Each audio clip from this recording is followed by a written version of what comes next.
But today we're going to focus on this rather important part of the Odyssey. Time allowing, we'll touch base on a business case for contract lifecycle, give you some thoughts about ROI and the like, and then a quick pause for a little bit of an advertisement about Ultria. So an overview. A contract's journey starts from the time that it's initially requested, right? We need to create a contract between this particular party and us. The contract needs to cover these 5, 6 things, and someone's going to have to help me write this. So as we look at the request process, which is really key to this sort of adoption and use of a centralized platform or the empowerment of the population at large within an organization to leverage the knowledge of the legal team, it all sort of pivots upon allowing the team members to go out and make requests for new agreements or contracts. Once that process begins, there's the internal back and forth, the review, the approval, then the release to the external party, the negotiation and sign off with that party. And then after the contract's been executed, we're then going to burn down or run against that, and that's where we're looking at obligation management and then expiry and renewal management. The journey itself is often sort of filled with doubt, ambiguity, lack of clarity, and there's an awful lot of time, I'll say arguably a lot of time wasted, and a lot of effort wasted in getting clarity around the process, getting clarity around the contract content itself. So let's take a look at how organizations are working today and perhaps how that can be streamlined to optimize the workflow on a go-forward basis. Now, just to make sure that we've got a good handle on our crowd today, so to speak, is I'm going to ask you all to take a minute or two, and actually the proctor is going to tell me about 45 seconds, to answer our poll questions. So our first poll question, this is for us to get to know you and make sure that whatever we cover today is going to be as appropriate as possible. On a scale of 1 to 5, how mature is your organization's current contracting process? Select 1 if you're effectively paper or email-based contracting without a whole lot of automation, and your contracts are stored in shared drives someplace. Enter 2 if you've implemented a central repository. Our contracts are stored centrally, perhaps this is a common SharePoint, but the drafting process is still manual. You may have some version of version control,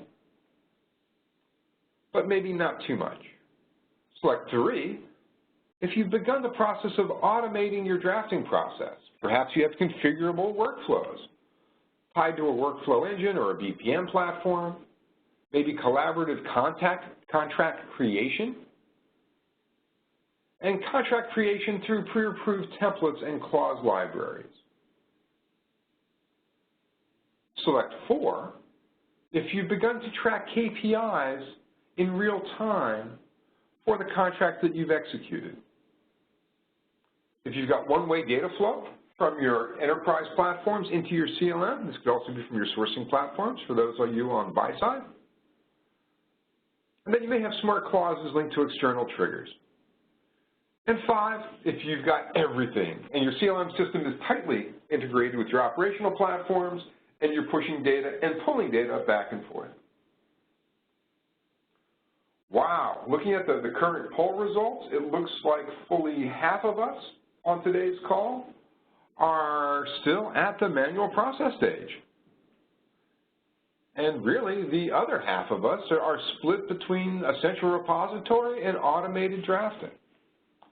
Well, good. I mean, for what it's worth then, today's session, which is taking us from initial creation or request for a contract to be created through signing, should fit the bill for us all.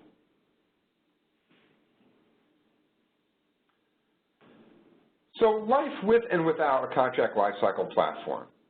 And how does it impact each of these sort of 5 major stages: requesting, drafting, the review and approval, the external negotiation, and the sign-off? Let's move ahead.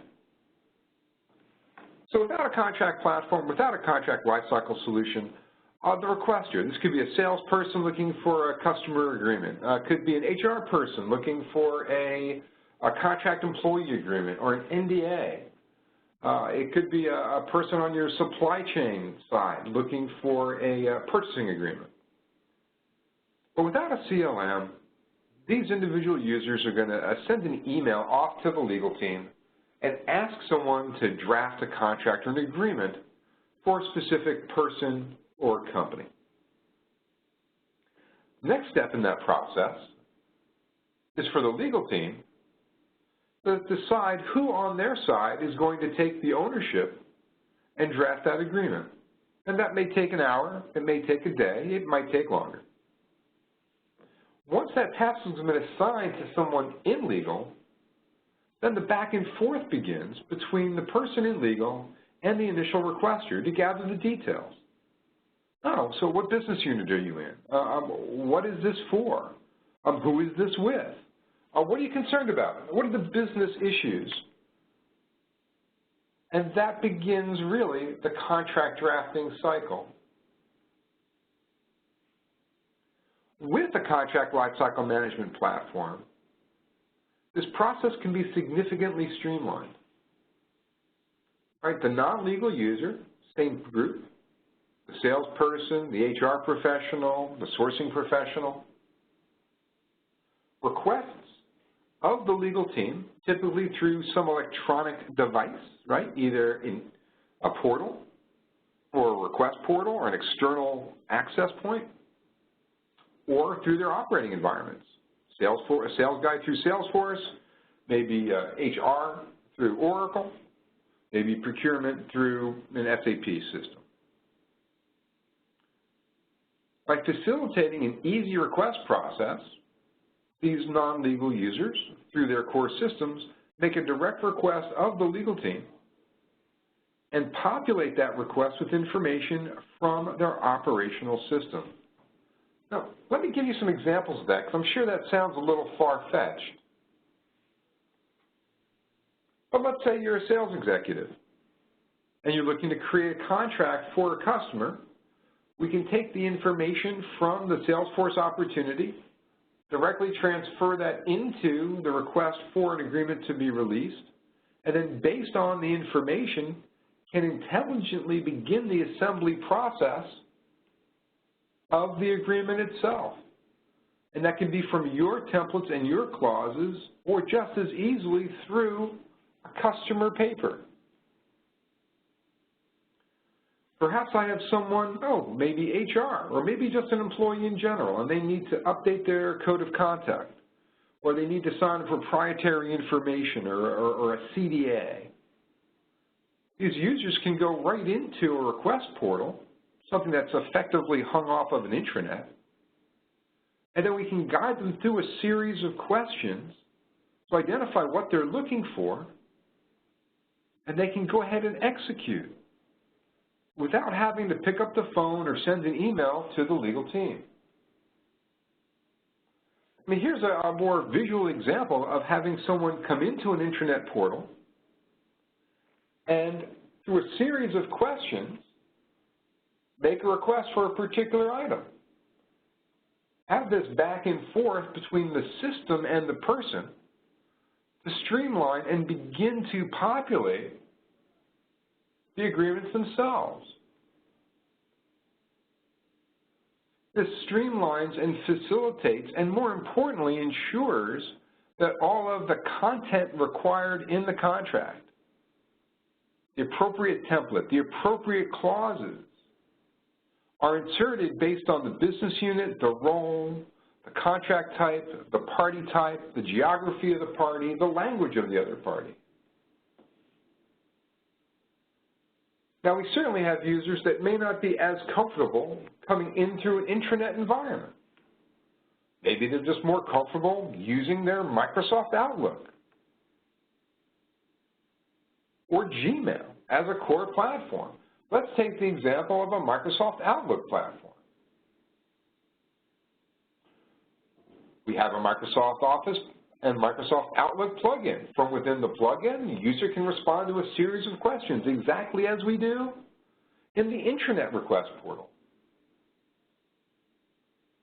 basic decision tree within the plugin helps us narrow down which template, which clauses, what information needs to be inserted into the agreement.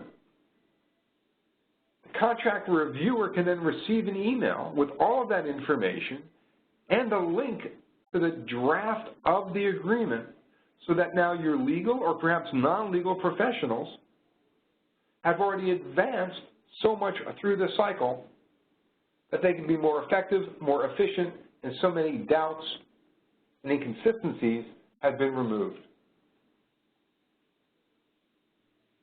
Now, these are all good if you're inside, right? I'm a sales guy, I'm coming from my HRMS. If I'm in HR, I'm coming from my procure-to-pay platform, if I'm a sourcing person. But sometimes I need to be able to use our contract paper, our terms and conditions, but I need to use them with our business partners, our licensees, our distributors, our resellers, or perhaps our subsidiaries in other countries where they don't have a deep legal team and where intellectual property or simple internet connectivity may be considerably less.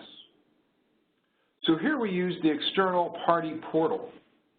And the external party portal allows folks at the very, very edge of your organization, literally people who are outside the box and just leaning against it, pardon the cliched response, use the standard clauses and templates from within the contract repository. This also allows the external parties to load up their templates for your team to review. And of course, if these are trusted parties, the enablement for e-signature and the like, if there's no rough negotiation, as they say. So the external party portal is just that. Notice the different look and feel. This is so that an individual group can log in, see what contracts are pending for them. Perhaps this is a distributor. You've got merchandise orders waiting for them. They need to accept. They need to review terms. I can look at what contracts are pending for their review, what alerts are pending for those individuals. What we've done is basically taken someone on the outside and we've embraced them. We've extended the good work of a streamlined contract assembly, drafting, and review process and exposed it outside the organization in a safe and metered way. The external party portal provides that external party the same capabilities of the CLM.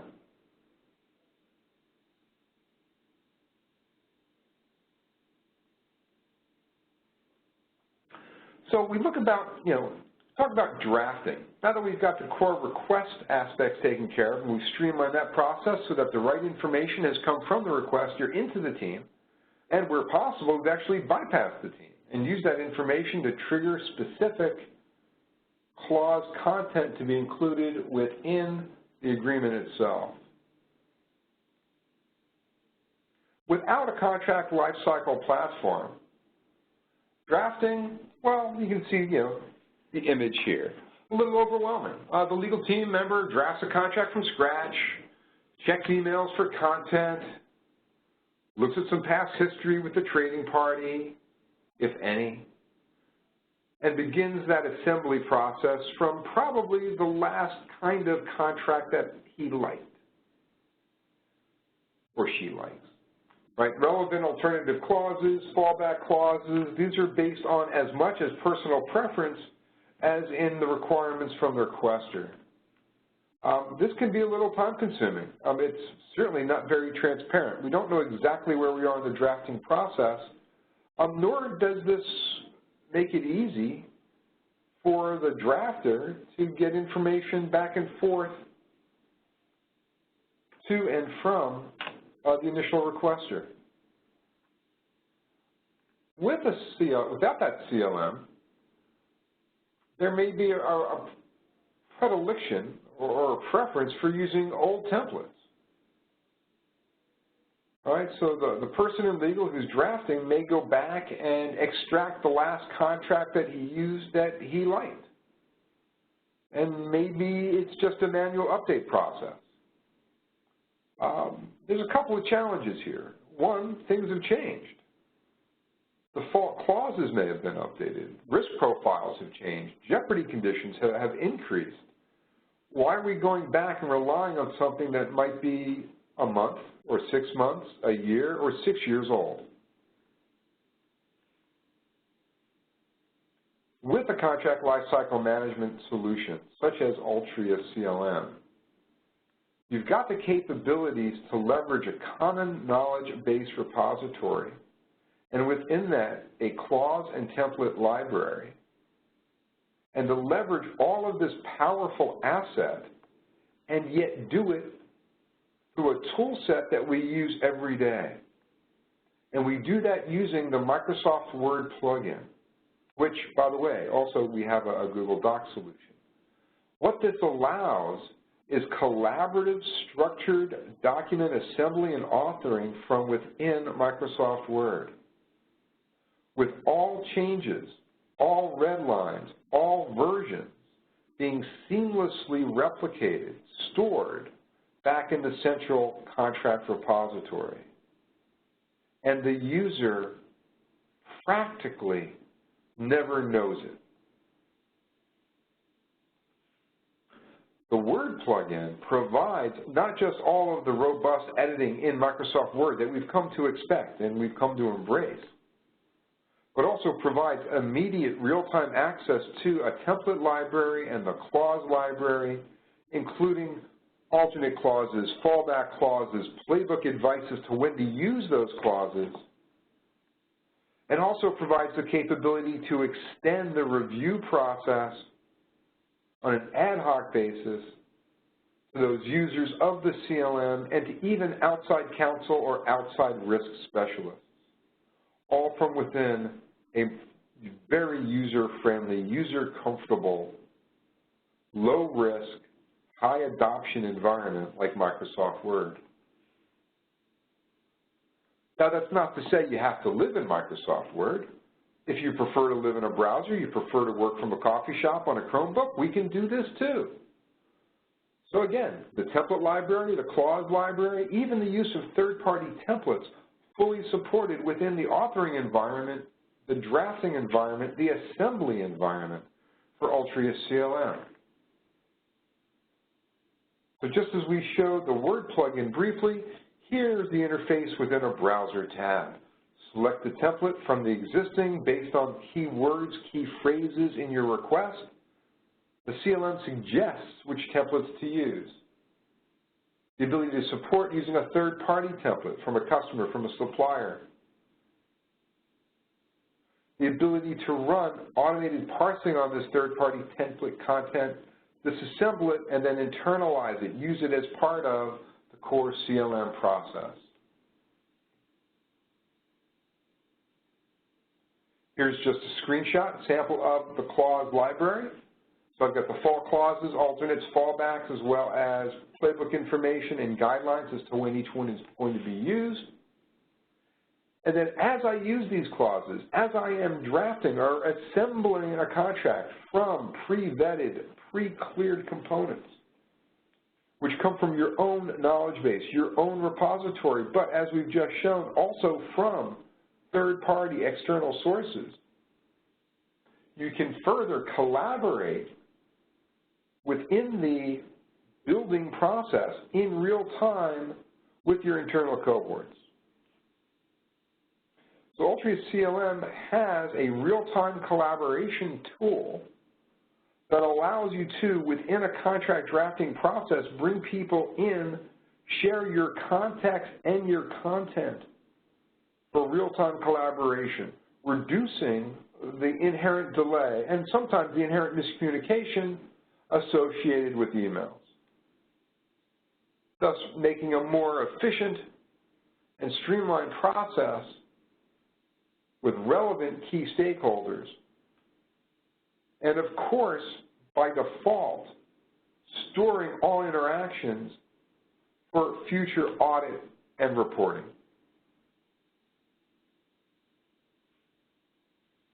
Similar to Skype or any other instant messaging platform, the ability to track and manage your conversations with others, so for those longer, more complicated agreements, the ability to track and revise based on past history.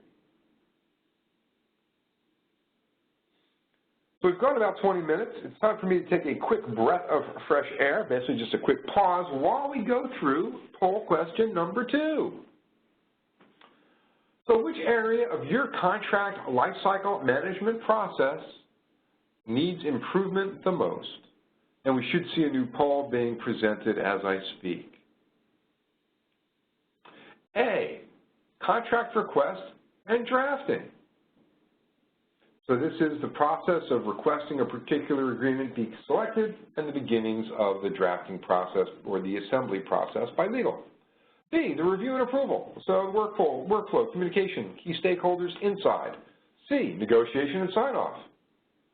Right, this is working with your outside parties, sometimes also called simply the enemy. Or D, post-award contract management, after that contract has been signed off on, how do we manage against it? Or E, all of the above. Let's go ahead and take a few seconds, 45 seconds probably, and let's see what we have. A, contract request and drafting. B, review and approval. C, negotiation and sign-off. D, post-award contract management. Or E, all of the above.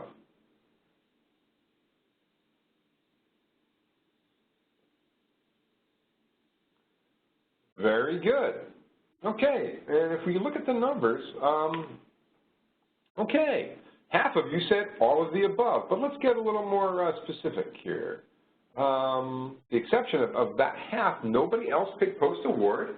1 in 4, negotiation and sign-off. 1 in 7, if my math is right, review and approval, and contract request and drafting. Oh, very good. Let's move forward now and see what the negotiation and sign-off might yield, and that represents about a quarter of us and the full half. So review and approval. Without the CLM, the contract author emails the draft to a group of reviewers. Reviewers sort of redline. They try to make changes. They may or may not talk. But basically, they are going to simply send stuff back, and the person who drafted it is going to get a whole bunch of emails and have to figure out how to coordinate these. This may sound familiar for many of you.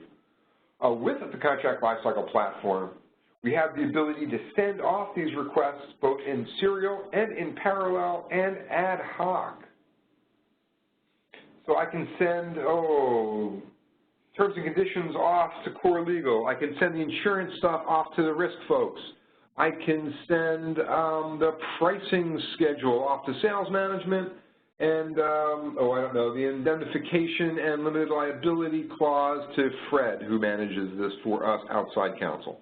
All of that can be configured from within the CLM workflow and also mirrors in Microsoft Word or any of the other request portal frameworks that we support. The workflow itself is a graphical tool. Our customers have the ability to modify that workflow as long as you're the approved user. Right? Not only are you looking at the ability to run this kind of review and approval process, but oftentimes we want to take a look at who's changed what, and someone has to take responsibility for promoting the changes accordingly. So for that, we have a side-by-side view that allows various versions to be compared and cleanly and clearly identify which items are adds or deletes and by whom.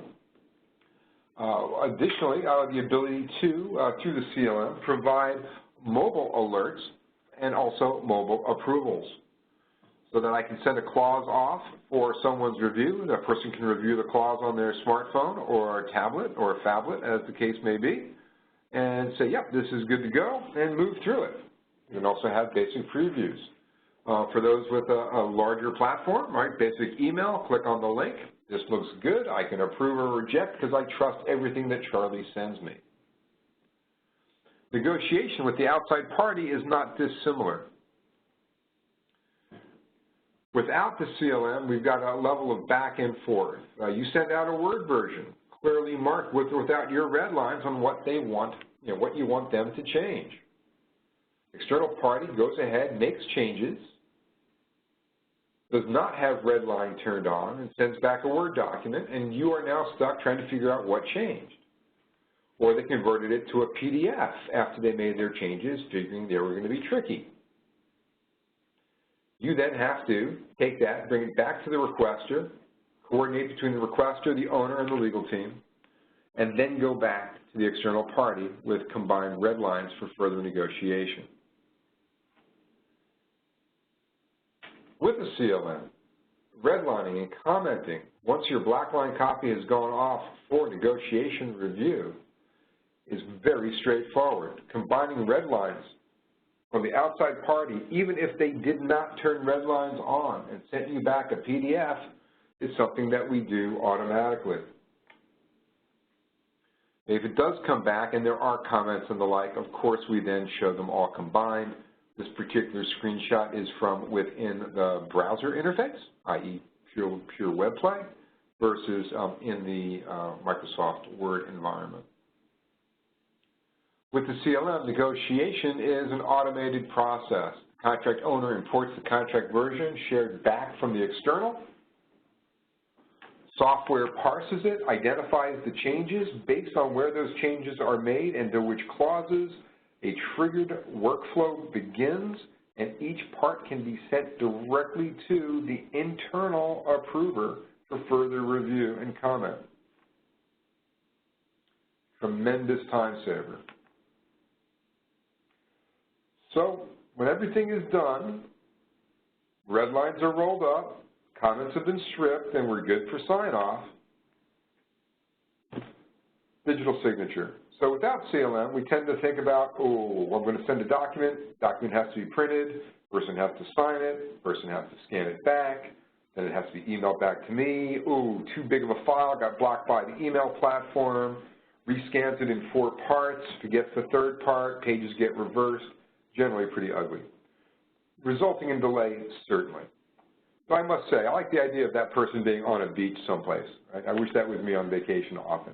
But what if instead we use a CLM?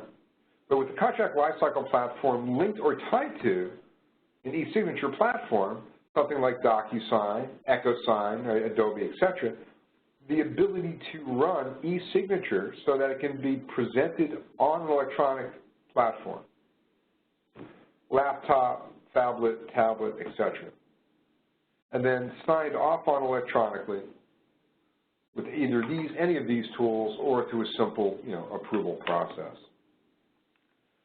Right? Just here's a quick screenshot of a DocuSign-enabled e-signing. Send the email, publish it up through DocuSign, same through the other e-signature platforms.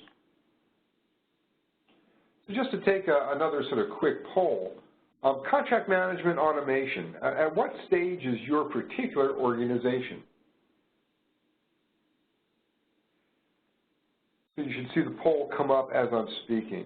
A, determining whether the CLM would be beneficial, in other words, sort of building out the potential for a business case. B, actively evaluating contract lifecycle management solutions today or very soon. Or C, already working with a contract lifecycle management solution, in which case we welcome you attending today, and I'm sure it should be beneficial for us all from a learning experience. So, poll question 3, contract management automation, at which stage is your organization? A, determining whether CLM would be beneficial, perhaps building a business case. B, actively evaluating CLM solutions in the market today. Or C, you're already working with a CLM solution and looking at either alternatives or just seeing what else from a post-award or pre-award or e-sign a possibility may exist.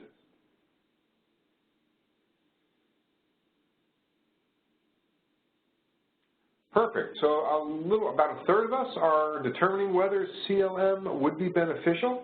For that third, I do suggest that you visit our knowledge base.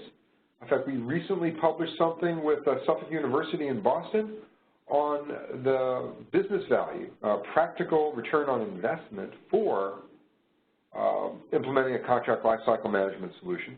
And we've put up on our site a Excel template for determining best value across 6 different measures. It could be very useful. I'm happy to have a conversation offline. Slightly more than half of us, 60%, almost 2 in 3, are actively evaluating CLM solutions. We certainly do respect and welcome opportunities to chat. We're big fans of doing proofs of capabilities, sort of help prove out some of that ROI. And then 1 in 7 of us are working with a CLM solution today. Certainly look forward to your thoughts and feedback when we get to the questions and answers stage to see what you may see as differentiators for our solution. Whoops. So for those of you looking for business case information, we can sort of step into a high-level business case review at this point.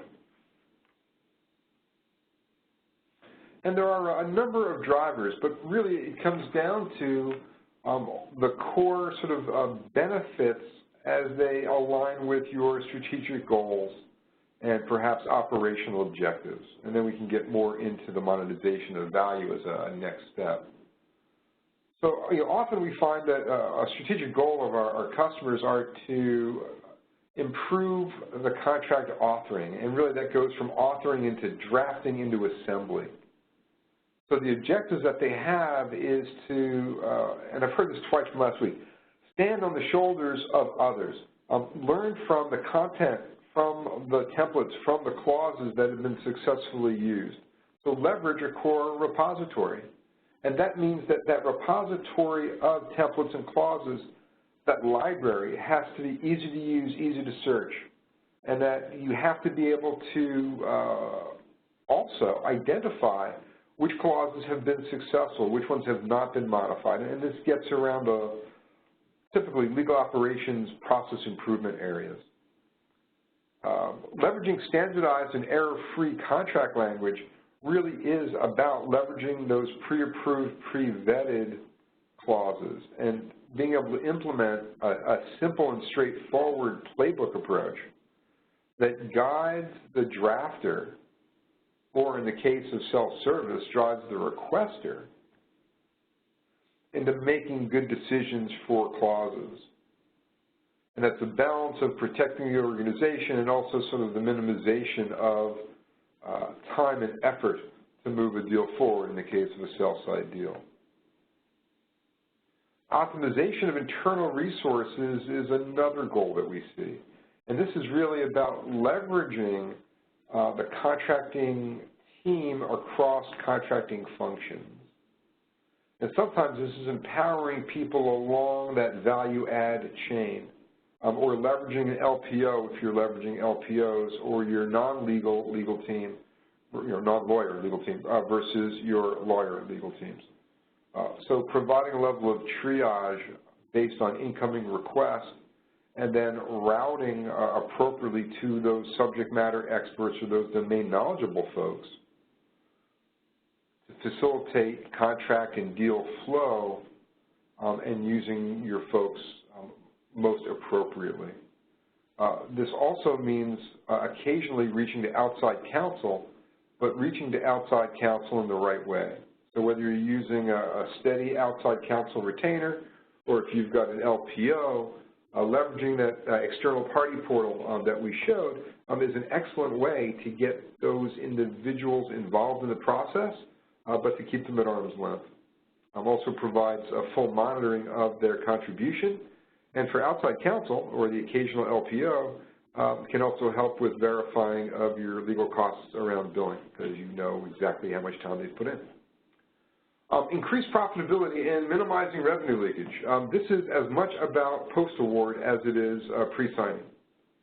So in today's session, we very much focused on the Odyssey from requesting an agreement through sign-off. Once an agreement's been signed, that's when we start to execute typically a hard dollar value against that. And we've seen an increased interest, and certainly this has a lot to do with your maturity process. For those of you who are at level 4, maybe moving towards level 5, performance management against your contracts becomes a very tangible, very solid ROI measured benefit that the CFO can certainly stand up and understand. Expiry and renewal management is another area that we see a lot of questions about, but for us we sort of think of it as a very common capability, so that as long as you've authored or assembled your contracts within the system, we will track and notify of upcoming expiry, of renewals in plenty of time, so that your team can take advantage of knowing in advance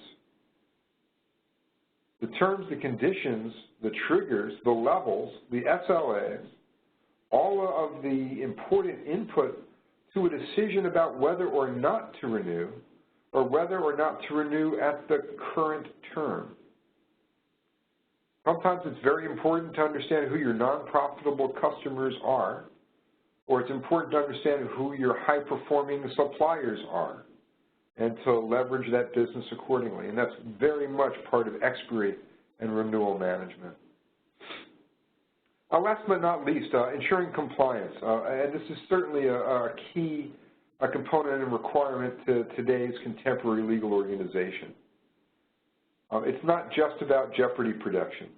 It is about preparing for the routine audit and ensuring that all of your supporting documents associated with a business relationship as memorialized in a contract are available and linked.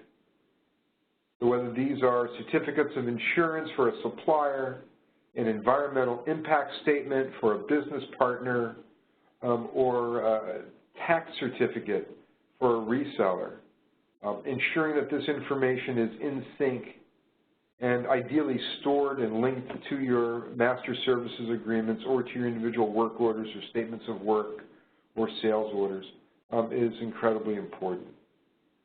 And a cloud-based solution is a wonderful way to do that, because you can then provide appropriate access to the team members across your organization and through the EPP, through the external party portal, to those trading parties that you hold close as partners.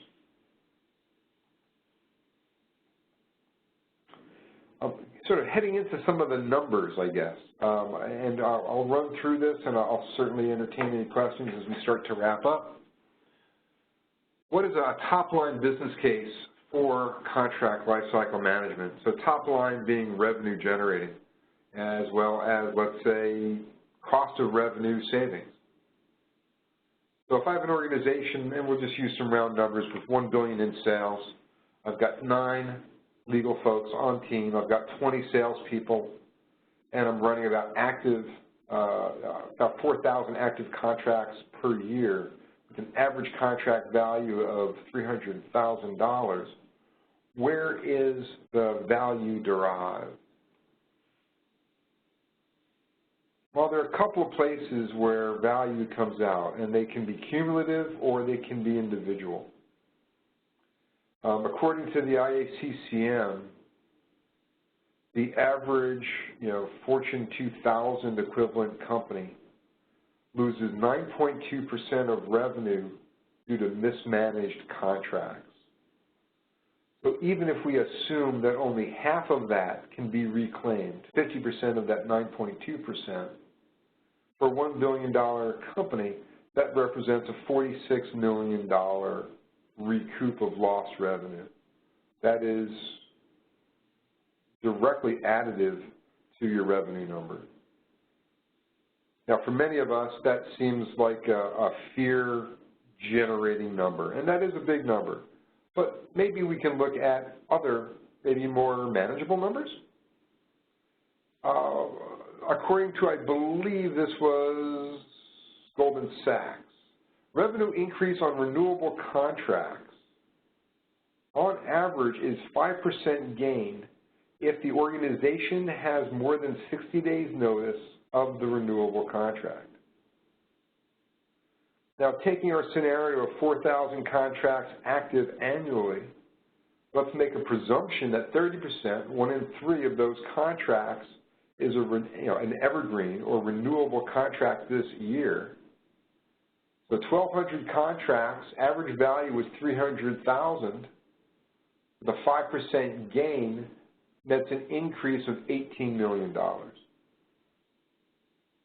if we combine these two, 18 and 46, we end up with 64, but certainly either of these numbers can be sizable and can help justify a project.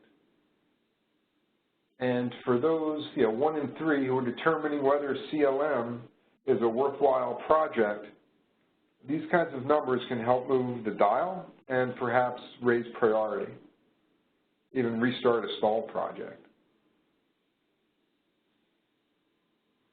What if we're looking at saving costs instead? So maybe I'm in an industry where increasing the number of deals or increasing deal size is not so easy. Maybe I'm in a commodity industry, something like oil and gas. How might we look at the value for a cost reduction in a company with $4 billion in sales, 14 folks on legal, working contracts, larger sales team, let's say 60, and 6,000 active contracts in a year? Let's add to this that they've got procurement or supply chain costs, of which $1.2 billion are addressable. Addressable meaning that they can be negotiated for a lower cost, hopefully. Here the math gets a little more complex. Each of these, I think, adds value, but let's just sort of look at each one in its own measure. So I've got 14 folks in legal. According to Aberdeen, with a CLM, I can reduce the processing time for a contract by 24%. I can reduce my legal costs by 20%. So just on the 14 legal head alone, assuming a $200,000 average loaded headcount cost, if I can take 1 in 5 and redeploy onto more value-added tasks, I have an $840,000 reduction in headcount costs associated with contract management. I may not have reduced my actual headcount, but I can redeploy 20%, 1 in 5. My sales team, I can reduce my cycle time by 24%. If I look at a $200,000 average headcount in sales, again, fully loaded with benefits, and I reduce by 24%, I'm looking at a labor reduction of $2.8 million in cost of sale. Again, I can look at having that as redeployed into other features, or I can look at that as a way to increase the number of sales or number of deals because of the decrease in cycle, right? So a 24% reduction in cycle means I can move 20% more deals in the same amount of time in a given year. Last but not least, the procurement savings. If I've got $1.2 billion in addressable spend, and with increased contract visibility, I can reduce my costing by consolidating demand and running more demand through qualified suppliers. I can then affect 10% of my spend. So $1.2 billion, 10% of that is $120 million. That $120 million, when I have it aggregated, can be reduced cost-wise by 5%. And that generates $6 million in savings, and that can be measured year on year, invoice to invoice. So $1.2 billion in total addressable spend. Typically, you'll identify 10% of that spend, which can be consolidated either through demand aggregation or supplier consolidation. That 10% of spend, $120 million, can have a lower actual cost by 5% through that demand aggregation or supplier consolidation, netting $6 million in savings. So if I were to run these numbers in total, I've reduced my legal costs by nearly $1 million, $840,000. I've reduced my sales costs by almost $3 million, and I've reduced my hard dollar costs through supplier consolidation due to contract visibility by $6 million, effectively running very close to $10 million.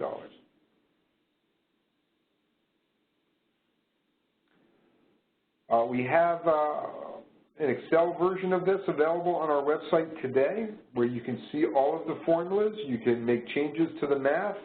Your ROI, of course, will vary, but we certainly welcome the opportunity to help you work through the value proposition for your organization and to prove it out with the ROI calculator. Likewise, there are webinar replays and white papers to support business case development for CLM.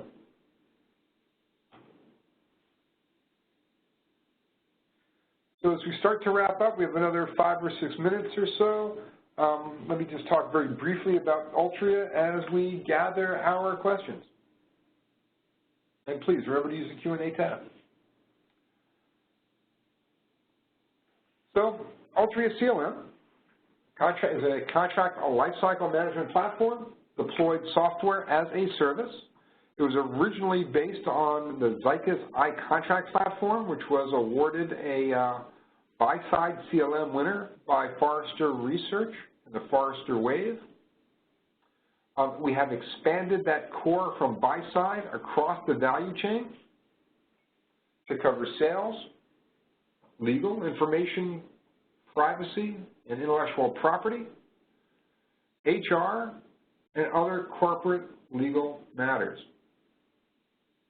Our vision, as I hope you could see from that the componentry around requesting an agreement, is really about bringing the right information to the people closest to your trading partners in the way that they can use it best.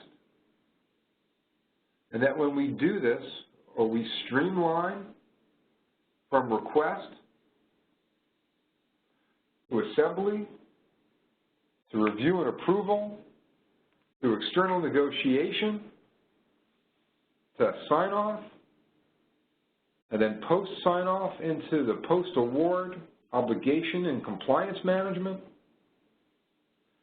to really drive the most value from an often untapped asset, that untapped asset being your contracts. With that, I'd like to first, of course, thank you, but also we've got a number of questions, so let me take a second to answer a few of those.